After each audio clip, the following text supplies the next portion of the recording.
Good afternoon, friends. Today we will talk about the most relevant events in the world. The world today. Ukraine live briefing, Swedish leader in DC to talk NATO, Kyiv, Moscow trade false flag claims on nuclear plant. I'll tell you about it in 5 minutes. Swedish Prime Minister Ulf Kristersson is in Washington for a meeting at the White House with President Biden. Sweden's application to join NATO has been held up by objections from Turkey and Hungary. Kyiv and Moscow traded allegations that a false flag attack was looming at the Zaporizhzhia nuclear power plant in southeastern Ukraine. According to Ukrainian intelligence, Russian troops placed objects resembling explosives on the roof of the power plant, President Volodymyr Zelensky said in his nightly address. Russia accused Ukraine of planning an attack on the plant Wednesday using a warhead stuffed with nuclear waste, the state-owned RIA Novosti news agency reported. The Washington Post could not independently verify the claims. Key developments.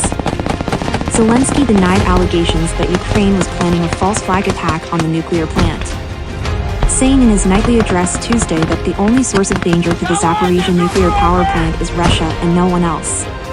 On Wednesday, Kremlin spokesman Dmitry Peskov warned of sabotage by Ukrainians, though he did not provide a basis for the claims.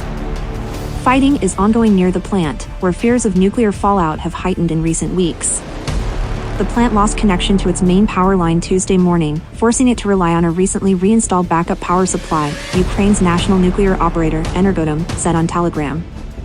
Biden and Kristersson will reaffirm their view that Sweden should join NATO as soon as possible and discuss the shared commitment to supporting Ukraine during Russia's invasion.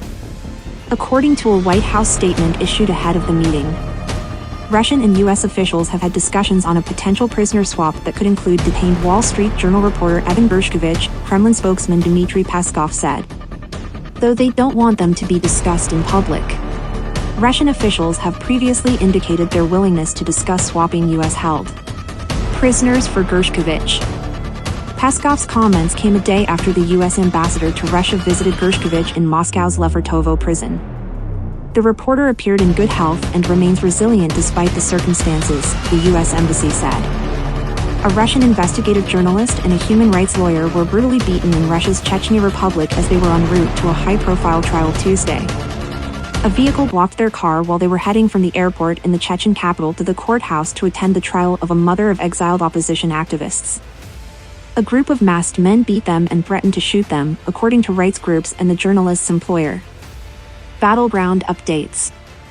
Ukrainian forces have gained ground in villages around the Russian-held city of Bakhmut, Ukrainian General Staff spokesman Andriy Kovalov said Wednesday. In the area of Klishchivka, they have partial success.